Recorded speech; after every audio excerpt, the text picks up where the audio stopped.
오늘 함께 보실 말씀은 스가랴 6장 1절에서 15절 말씀입니다.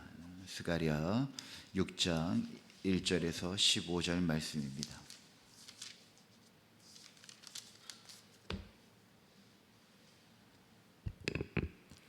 스가랴 6장 1절에서 15절 말씀 한 절씩 교독하겠습니다.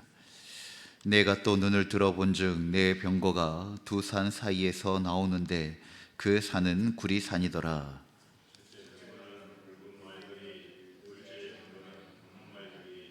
셋째 병거는 흰 말들이, 넷째 병거는 어롱지고 건장한 말들이 메었는지라.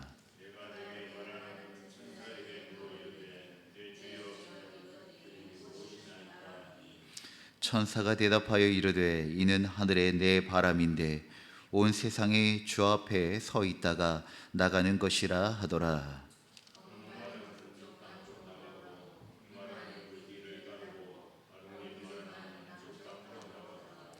건장한 말은 나가서 땅에 두루 다니고자 하니 그가 이르되 너희는 여기서 나가서 땅에 두루 다니라 하매 곧 땅에 두루 다니더라.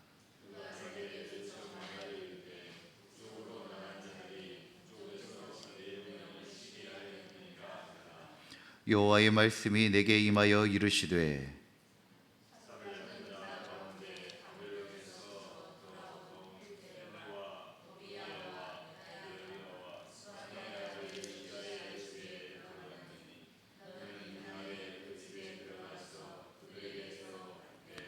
은과 금을 받아 면류관을 만들어 여호사닥의 아들 대제사장 여호수아의 머리에 씌우고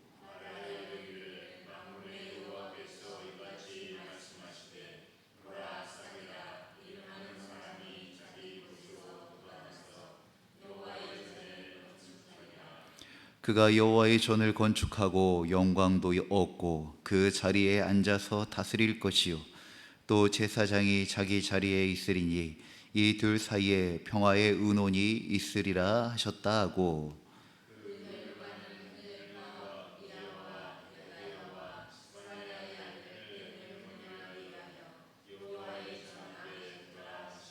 함께요. 먼데 사람들이 와서 여호와의 전을 건축하리니 만군의 여호와께서 나를 너희에게 보내신 줄을 너희가 알리라. 너희가 만일 너희의 하나님 여호와의 말씀을 들을진대 이같이 되리라. 아멘. 사랑하는 성도 여러분, 오랜만에 새벽에 뵙습니다. 서문호 목사님께서 드라마 이야기하지 말라 그러는데 말씀 시작부터 드라마 이야기를 해서 좀 죄송스럽습니다. 저도 폭삭 속았수다는 아직 보지 못했습니다. 우리 드라마를 보면 대부분 드라마에는 의인과 악인이 등장합니다. 그리고 회가 지나면 지날수록 그 의인과 악인의 입장이 엎치락 뒤치락 합니다. 그러다가 드라마의 절정 부분이 되면 정말 도대체 의인이 빠져나갈 구멍이 보이지 않을 정도로 막막한 진퇴양난의 상황에 빠지게 되어집니다. 그런데 이 스토리라고 하는 것이 상황이 더 극단적으로 어려워지면 어려워질수록 그 마지막 상황에 그것을 극복하는 것이 더 큰 메시지가 되어지고 또 그 역전되는 결말이 더욱더 짜릿해집니다. 사람들의 마음에도 현실에서 이루어지지 않을 것 같은 그런 역전의 이야기를 드라마를 통하여서 대리만족을 느끼다 보니 동일한 전개이지만 그 역전의 이야기에 사람들은 더 깊이 그리고 다시 매료되게 되어집니다. 그런데 이러한 역전의 이야기가 단지 소설이나 허구 또 만들어진 드라마에서만 나타나는 것이 아닙니다. 하나님의 구원의 역사 그리고 하나님의 회복의 역사가 우리가 드라마나 이야기 안에 있는 그러한 역전보다 훨씬 더 극적이고 놀랍다는 사실입니다. 밤이 깊어갈수록 새벽이 가까웠다는 징조입니다. 오늘 본문의 말씀은 스가랴가 본 8환상 중에 마지막 8번째 환상에 해당되어집니다. 바벨론의 포로의 어두운 긴 밤을 지나온 이스라엘 백성들에게 하나님은 새로운 시대가 임박하였음을 보여주고 있는 것입니다. 그 환상 속에서는 하나님의 주권, 또 메시아의 희망, 그리고 백성의 순종의 메시지가 담겨져 있습니다. 우리의 삶이 칠흑같이 어두워지고 더 절망 가운데 나아가지만 그곳에 하나님의 그 역전의 드라마가, 역전의 이야기가 그 안에 담겨져 있다는 것입니다. 오늘 이 말씀을 통해 우리 또한 하나님의 새날을 어떻게 맞이할지 깊이 묵상하고 결단하는 시간이 되어지기를 간절히 소망합니다. 스가랴의 그 8번째 환상 중에 두 산 사이에서 네 병거가 나오는 환상을 봅니다. 이 산은 구리산으로 묘사되어져 있습니다. 이 구리라고 하는 것, 흔들리지 않는 영원한 권세와 심판을 상징합니다. 그리고 또 각각의 병거는 붉은 말, 검은 말, 흰 말, 어롱지고 건장한 말이 그 병거를 메고 이끌어가고 있습니다. 천사들은 이것을 하늘의 매 바람이라고 부르며 온 세상 위에 나아가 심판과 질서를 세우는 하나님의 권능이 되어질 것이라고 말씀하고 있는 것입니다. 이스라엘이 보기에 여전히 자신은 연약합니다. 자신이 연약하고 또 그에 비하여 세상에 있는 강대국은 여전히 강력해지고 그들의 강한 힘들은 앞으로도 더 승승장구할 것처럼 보입니다. 지배하고 지배당하고 핍박하고 핍박당하는 그들의 이스라엘 삶은 아무리 보아도 구원을 바라보기 어렵고 회복을 바라보기 어려운 처지인 것입니다. 그러나 하나님은 환상을 통해 선포하십니다. 세상의 역사의 주인은 바벨론이나 페르시아가 아니라 하나님 자신이심을 그 환상을 통하여 보여주신다는 것입니다. 전쟁은 하나님께 속한 것이며 이 전쟁은 하나님이 싸우실 것이라고 하는 사무엘상 17장 47절 말씀이 있습니다. 전쟁은 여호와께 속한 것이니 그가 너희를 우리의 손에 붙이시리라. 누구의 이야기입니까? 다윗의 이야기입니다. 다윗이 골리앗 전투를 앞두고 한 말이었습니다.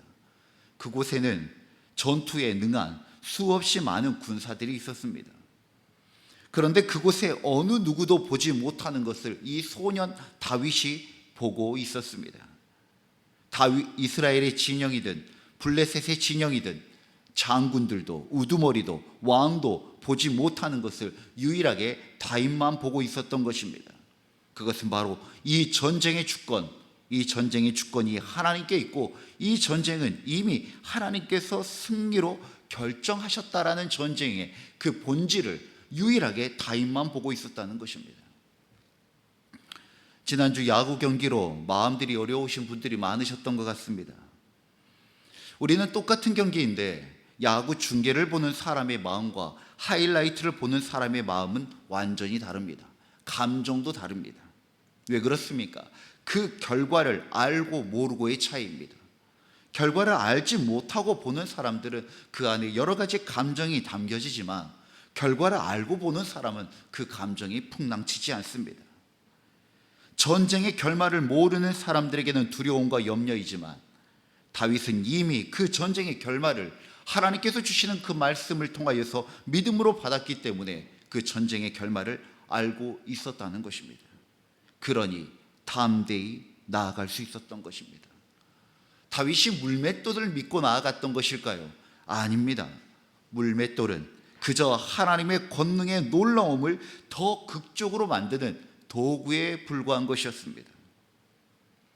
다윗이 믿고 나아갔던 것, 다윗이 들고 나아갔던 것은 다른 것이 아니라 하나님의 권능이었고 하나님이 역사의 주관자이시며 이 역사에 개입하시고 있다라는 그 믿음을 들고 나아갔다는 것입니다.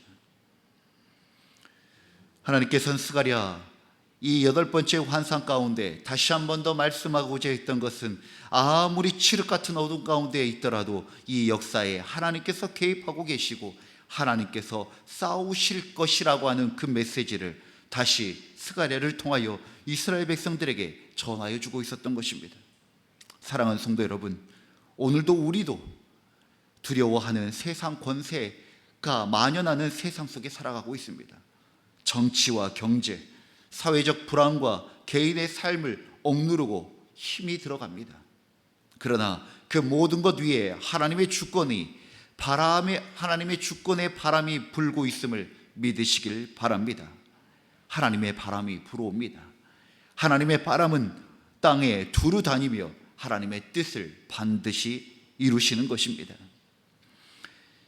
그리고 9절부터 13절의 말씀에 이제는 그것에 대한 구체적인 말씀이 또 언급되어집니다. 바로 싹이라 하는 메시아에 대한 이야기입니다. 제사장 여호수아에게 면류관을 씌우는 장면을 보여줍니다. 그러나 이는 단지 한 제사장의 영화를 말하는 것이 아닙니다. 이는 장차 오실 메시아, 즉 싹이라 이름하는 사람을 가르치는 상징적인 행위입니다.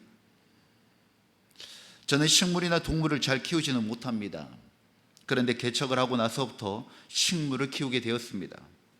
왜냐하면 개척 때 주신 그런 화분, 선물이 있었기 때문입니다. 그 안에 담긴 마음이 너무 감사해서 그 화분들을 키우고 있는 것이 있습니다. 그 중에 한 분이 자신이 키우고 있던 파키라라고 하는 그 식물을 저에게 선물해 주었습니다.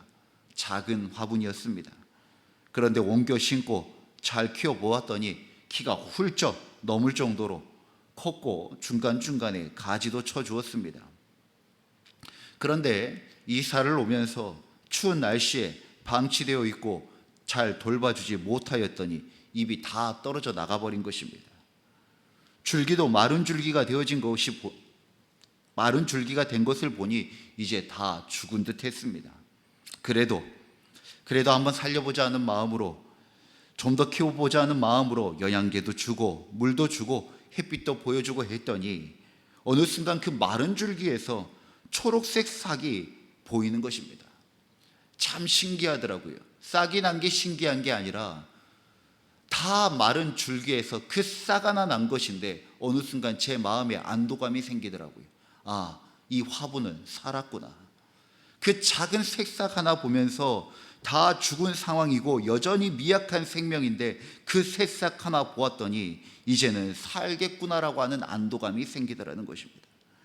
사랑하는 성도 여러분, 그 작은 싹 하나인데, 그 작은 싹 하나에 그 작은 생명의 불씨가 얼마나 힘이 강한지 느낄 수 있었던 순간이었던 것입니다. 사랑하는 성도 여러분, 싹은 그러한 것입니다. 메마른 땅에, 죽어있는 땅에 새롭게 돋아난 그 작은 생명을 의미하지만 그 생명은 희망할 수 있고 소망할 수 있고 다시 살아갈 수 있는 힘을 주는 그러한 싹이 되어지는 것입니다.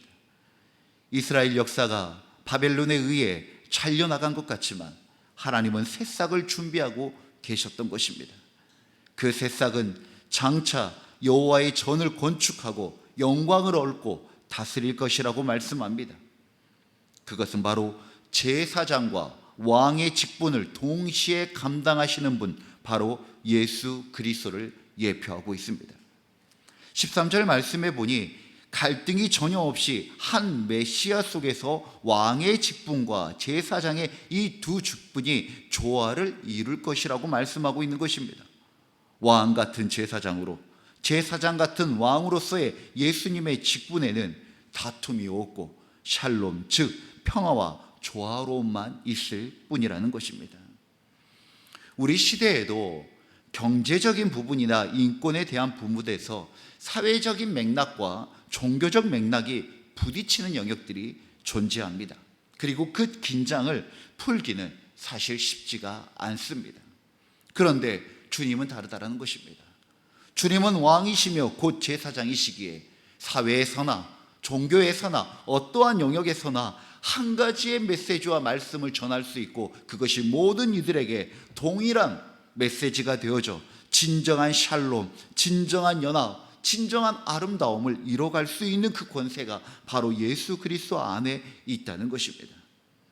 우리 주님은 십자가와 부활로 무너진 성전을 3일 만에 다시 세우셨고 또 교회를 그분의 몸으로 세우셔서 그분은 우리의 중보자가 되어주셨고 통치자가 되어주셨습니다. 우리를 위한 자가, 우리의 통치자가 되어진 자, 세상에서는 경험하기 쉽지 않은 이야기입니다. 그러나 우리 주님은 왕 같은 제사장으로 또 그 왕의 권세로 우리에게 그와 같이 다가오시고 우리를 품으시고 인도해 주시라는 것입니다. 사랑하는 성도 여러분, 우리의 일상이 메마른 줄기와 같이 죽어있는 그러한 상황과 같이 정말 혼돈의 상황일 수 있습니다. 그런데 우리가 그 상황에 우리의 믿음은 어디에 뿌리를 내리고 계십니까? 인간의 능력이나 제도에 두는 것이 아니라, 그러면 오히려 금세 흔들리고 무너지는 것입니다. 오히려 오직 싹이라 하는 분, 정말 작은 새싹과 같지만 그 새싹 대신 생명이시고 근원 되신 예수 그리스도께 우리의 믿음과 소망을 뿌리 내려야지, 메마른 내 삶에도 잘려나간 그 꿈에도 그리고 우리의 희망에도 다시 싹이 돋아날 수 있는 것입니다. 우리의 마음과 우리의 믿음을 주님께 뿌리 내리는 귀한 주의 백성들 되시기를 주의 이름으로 축원드립니다. 마지막 15절은 이렇게 말합니다. 먼데 사람들이 와서 여호와의 전을 건축하리니 너희가 만일 너희의 하나님의 여호와의 말씀을 들을진대 이같이 되리라 라고 말씀하십니다. 여호와의 말씀을 들을진대 이같이 된다라고 말씀합니다. 하나님의 새 시대는 순종하는 자에게 임한다라는 말씀입니다. 포로와 심판은 불순종의 결과였고 회복과 영광은 순종의 열매로 주어지는 것입니다. 환자는 명의를 찾습니다. 그런데 명의를 만나도 답답한 환자가 있습니다. 왜냐하면 명의는 진단을 하고 처방을 내립니다. 이런 음식을 피하십시오. 이런 것을 주의하십시오. 약 먹는 시간, 횟수 등 이러한 것들을 알려주며 처방을 줍니다. 환자를 낫게 하기 위하여 이런저런 처방을 내리는데 정작 환자는 그 명의의 말을, 그 처방을 듣지 않습니다. 아무리 훌륭한 명의를 만나더라도 백약이 무효합니다. 사랑하는 성도 여러분, 아무리 위대하고 전능자이신 하나님께서 우리에게 다가오고 그분께서 우리를 깊은 사랑으로 말씀하실지라도 우리가 우리의 심령 안에 굳어져서 정작 하나님의 말씀 앞에 순종함으로 응답함이 없다면 백약이 무효한 것입니다. 오늘 말씀에 하나님은 멀리 있는 사람들까지 불러 모아 하나님의 전을 세우신다라고 하십니다. 왜 하나님께서 굳이 먼 곳까지 찾으셨던 것일까요? 그것은 하나님 나라는 나만의 것이 아니라 온 민족과 열방이 함께 세워가는 나라이기 때문인 것입니다. 너가 가까이 있냐 멀리 있냐, 문제가 가까이 있고 멀리 있고가 문제가 아니라는 것입니다. 많이 알고 적게 아는 것이 문제가 아니라는 것입니다. 역사의 시작은 바로 순종을 통해서 시작되어집니다. 말씀에 귀를 기울이고 작은 것부터 순종하는 자에게 하나님은 새 시대의 여명을 허락하신다라고 말씀하십니다. 사랑하는 성도 여러분, 오늘 본문은 우리에게 분명히 말씀하고 권면합니다. 순종으로 새 시대를 맞이하라고. 그것이 오늘 우리에게 주는 결단이 되어져야 합니다. 지금 우리나라 학교와 교회에 젊은 세대가 일어나고 있습니다. 우리의 교회 이야기만이 아니라 지금 한국 교회에 많은 젊은 세대가 일어나고 있습니다. 이념과 갈등, 그리고 부정과 음란과 부패와 분열 속에 아파하고 있는 한국 교회의 젊은이들이 다시 일어나고 있다는 것입니다. 그런데 하나님께서 그들을 세우시고 그들을 일으키시는 그 이유는 단순합니다. 왜냐하면 그들의 움직임이 단순하기 때문입니다. 말씀을 읽습니다. 예배를 사모하고 기도하기 시작합니다. 다음 세대 하면서 교회의 살 길을 모색하며 탁상 공론하는 데 힘을 빼는 동안 젊은 세대는 그저 단순하게 순종하며 반응하여 다시 복음의 빛을 세워가고 있다는 것입니다. 내 가정에, 내 교회에, 이 나라에 하나님의 새로운 빛이 임하기를 소망한다면 우리는 먼저 순종해야 합니다. 말씀을 읽고 기도의 자리로 나아가며 그리고 예배를 사모해야 하는 것입니다. 그 말씀 앞에 무릎 꿇고 주의 다스림을 받겠다고 하는 그것이 우리에게 동기가 되어진다는 것입니다. 하나의 예화로 말씀을 갈무리하겠습니다. 휴가 동안에 뭐 하고 왔냐라고 물어보신 분들이 많았습니다. 그래서 한마디 했습니다. 뛰고만 왔습니다. 하루에 한 10km씩 매일 뛰었습니다. 그런데 어떤 그렇게 런닝을 잘하시는 분이 그렇게 이야기를 하더라고요. 누가 어떻게 하면 런닝을 잘하는가? 그럼 장비가 있어야 된다. 이렇게 달려야 된다. 저렇게 달려야 된다. 막 이렇게 이야기를 하는 겁니다. 그런데 그분이 자기 그 말을 건네는 사람에게 선물을 하나 딱 건네줍니다. 신발 케이스였어요. 근데 신발 케이스를 딱 열어보니 안에 신발은 없고 한 쪽지만 딱 있는 겁니다. 어떤 쪽지인 줄 아십니까? 여러 말 하지 말고 달리기부터 해라는 그런 문구였습니다. 사랑하는 성도 여러분, 신앙도 마찬가지입니다. 신앙도 마찬가지입니다.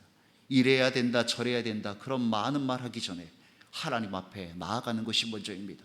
말씀을 읽으시고 기도하시고 그 삶을 다시 깨우셔서 순종으로 새 시대를 맞이하는 주의 백성들 되시기를 주의 이름으로 축원드립니다. 기도하겠습니다. 하나님 아버지, 오늘도 스가랴의 환상을 통해 우리에게 말씀하시니 감사합니다. 세상의 모든 권세 위에 주님의 주권이 있음을 믿습니다. 싹이라 이름하는 분 예수 그리스도 안에 우리의 소망을 둡니다. 주님, 저희가 말씀에 순종함으로 새 시대를 맞이하게 하여 주시옵소서. 우리의 가정과 교회와 이 땅 위에 주님의 여명이 밝아오게 하여 주시옵소서. 작고 미약한 싹일지라도 하나님 아버지 순종으로 내어 드리는 우리의 삶을 통하여 주님 아버지 일하여 주시고, 주님이 여전히 살아계시며 많은 영혼들을 기다리고 있다는 것이 우리의 미약한 삶을 통하여 드려지게 하여 주시옵소서. 오늘 이 하루도 오직 주님의 이름만이 드높아지기를 간절히 소망하오며 예수 그리스도의 이름으로 기도드립니다. 아멘. 주님이 가르치신 기도로 예배를 마치겠습니다. 하늘에 계신 우리 아버지, 아버지의 이름을 거룩하게 하시며 아버지의 나라가 오게 하시며 아버지의 뜻이 하늘에서와 같이 땅에서도 이루어지게 하소서. 오늘 우리에게 일용할 양식을 주시고 우리가 우리에게 잘못한 사람을 용서하여 준 것 같이 우리 죄를 용서하여 주시고 우리를 시험에 빠지지 않게 하시고 악에서 구하소서. 나라와 권능과 영광이 영원히 아버지의 것입니다. 아멘. 우리의 기도를 주님께 올려드립시다.